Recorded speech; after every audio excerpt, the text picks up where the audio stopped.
Darksiders 2 is a jack of all trades, master of none. While the original was a pretty straightforward God of War wannabe, 2 tries juggling a number of systems, from parkour to RPG elements, but it's left the details unpolished. This may come as a bit of a shock to the cult following these games have, but all 10 of you might want to listen up, because I don't hate this game. There are actually some elements of it that I like, even if they're flawed. The fighting, for instance, has the fundamentals down. Manual targeting with directional inputs, a couple skills with varying properties, and very satisfying attack animations. Nevertheless, the combat design is almost like a microcosm for the entire experience. While the game as a whole flirts between Prince of Persia, Zelda, Diablo, the combat's love affairs with all manner of different action game concepts leave my relationship feeling a little neglected, and all these conflicts of interest stop me from getting close up and cuddly with this fighting system. What is this?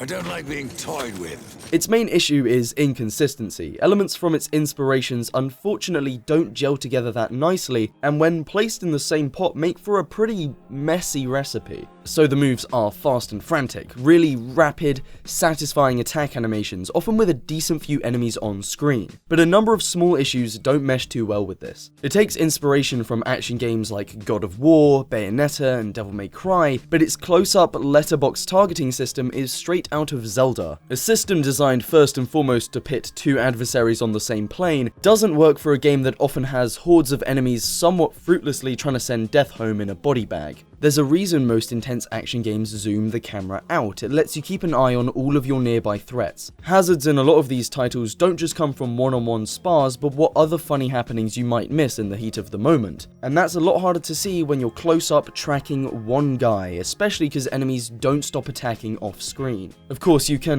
not use the targeting system, but then you're missing out on the whole point in orienting yourself around a foe and a number of directional attacks. Neo knew to keep the camera way back and the numbers way small, so you can actually see what's going on. Here the UI is thicker than custard. Look at these chunky numbers. The numerous particle effects and numbers light up the screen like Chinese fireworks. It makes for some messy spectacle, but in the end it's not exactly safe. In a slightly confused system like this, you need really strong enemy telegraphing to keep things coherent. But unfortunately that's a little inconsistent too, which really gets me going because they had a pretty good idea at first. So in my Bayonetta video I talked about enemies and super armor, and how some uninterruptible attacks can be a good thing, so the player doesn't become an unstoppable force of death. Wait, bad example. Darksiders 2 takes this a step further, signaling attacks you can't interrupt with this yellow glow that's reminiscent of your own charged attacks. It helps you clock not just that there's an attack flying your way, but the properties it has that aren't otherwise apparent.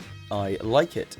Weirdly though, when you arrive at the Bone Home, this just stops. I don't know why, but they won't signal their heavy attacks with anything in particular. It might not be so bad by itself, but chuck a cemetery at you and it can get a little annoying when you have no idea what effect your attacks will have half the time. I wouldn't even notice if the game didn't have this going for it in the first place. There's this strange half commitment to an idea. Maybe it was just too unrealistic for these magical skeletons to start glowing. No really, you gotta keep it real sometimes, I understand. For a lack of muscle though, they have some spooky mobility. I mean, wow. Tracking in this game can get a little off-putting. So this guy here raises his sword for a melee attack, which you'd expect to land with maybe a stumble forward at most. If you back off, considering him a non-threat, you're in for a nasty surprise when he flies across the battlefield to sort you out. Player positioning is super important in action games. It determines whether or not you're gonna get hit without having to bust out the invincibility frames. Enemies that skate across the rink with no such signal don't just look weird, but can really throw you off, especially in group fights where clear telegraphing is crucial. It's just a shame. There was obviously a fair bit of Bayonetta being played at their offices that day, but they somehow didn't pick up on the fact group battles only work if you can gauge if an attack is long or short range. On the bright side, call me a weeaboo, but Darksiders 2 is one of surprisingly few Western action games with really gratifying combat. Moves have just the right amount of hit stop and nice, meaty sound effects that really sell the Captain Crunch.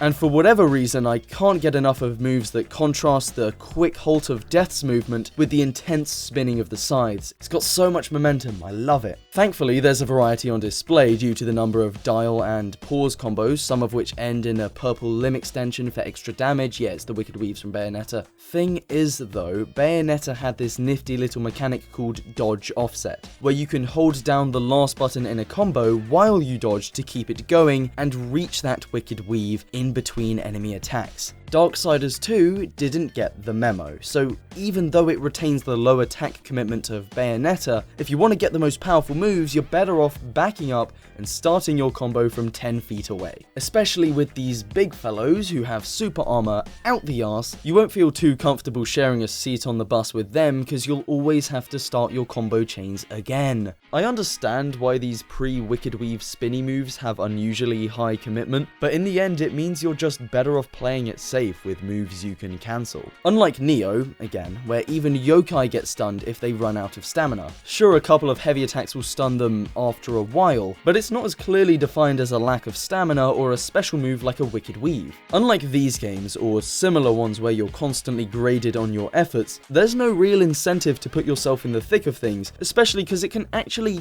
disadvantage you. Oh yeah, I forgot there's actually a combo counter on the side, but it doesn't mean a whole lot when your goons can rack up numbers for you. They took part of a concept, but not the tech that makes it work so well for advanced players. But even with all that, I probably wouldn't bother making this video if there weren't some things about the design I liked. For instance, one thing that does stagger enemies is heavy attacks that are timed exactly right. Basically, there's a neat skill you can buy where if you release the heavy attack button at just the right time, it will give you a little extra for your efforts. You can't cancel the move once you've let go, but can while it's charging. So there's this risk-reward between judging whether you'll get a hit if you go for the sweet spot, or just using it at a slightly more opportune timing for less effect. I also like how the Stinger is just a timed dodge attack, so you can manipulate its direction, unlike the Stinger in DMC. More importantly, I think it's cool that staying in the air has a different dynamic than typical action games. Unlike your DMCs or your Bayonettas, mobility above ground is super limited, being pretty much restricted to one or two very basic combos and not even a double jump. With this neutered mobility, staying up in the air isn't a great advantage. Can't even avoid attacks from other enemies because you're like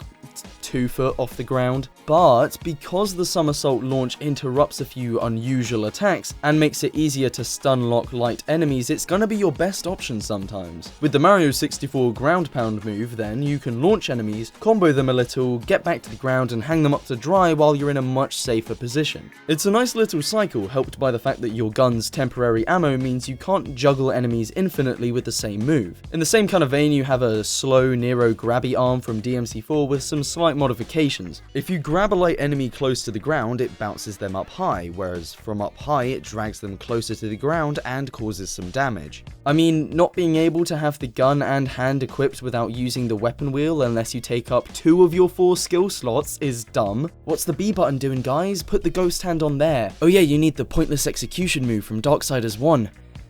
You know, that was fun.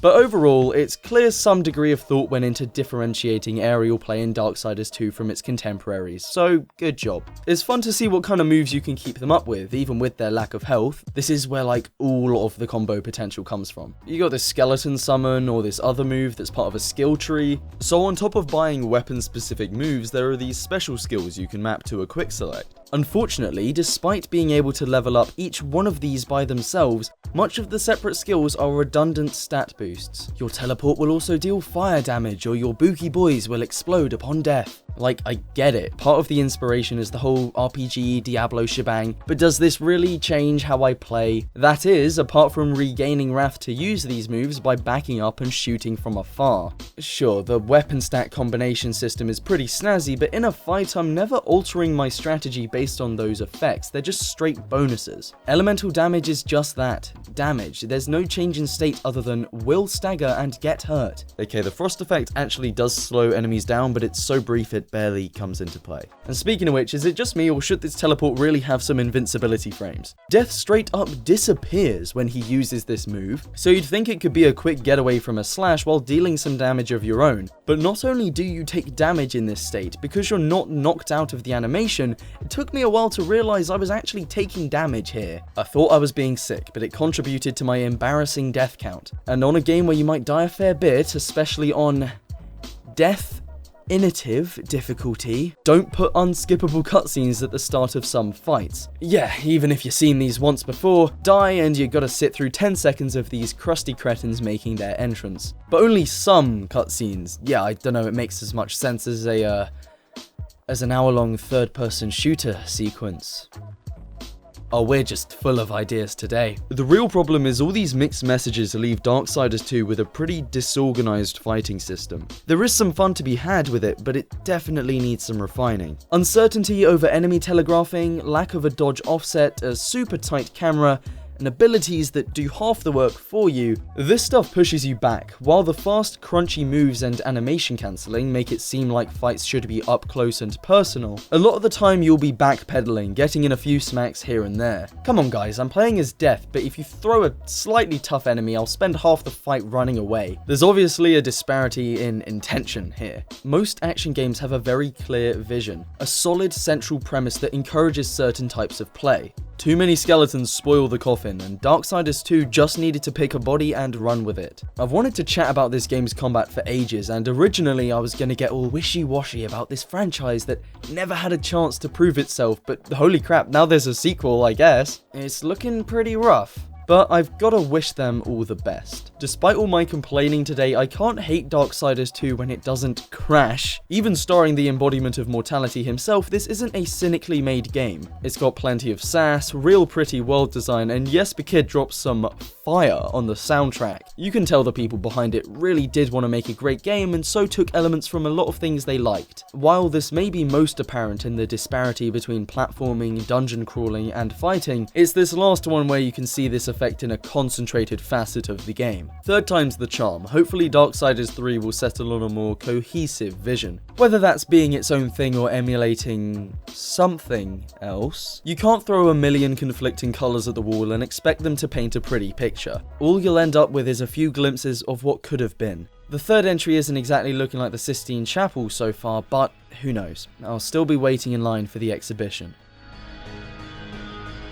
Speaking of supporting mediocre content, I'm on Patreon, and if you want to help out with even a very small pledge, that'd be awesome. Big help for small channels like mine, and you also get some vaguely related additional thoughts with each video, or a 24 hours early viewing if you're a $3 backer. We've just hit the goal for another big topic video, so that should be on the agenda next. Okay, I'm gonna drop the shilling and get back to making videos and stressing over exams, so have a good one.